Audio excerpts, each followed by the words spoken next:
The world of chromatography, if you want to have a very homogeneous surface for any type of chromatographic separation that you might want to provide.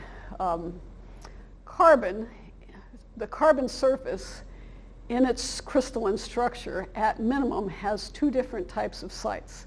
There is the flat basal plane site and also edge plane sites. Any type of crystalline material has both of those sites.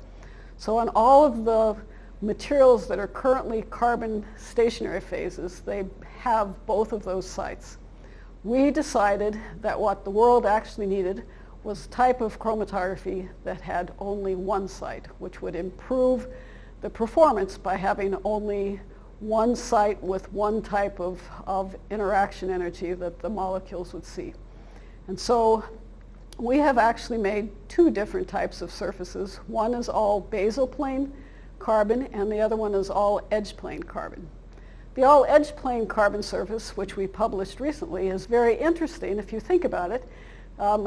Just think about stacking the edges of benzene rings all together, and that's what, if you were Maxwell's demon, that's what that stationary phase would look like. It would look like benzene rings all on their edge, sticking out toward the solutes that you might want to separate.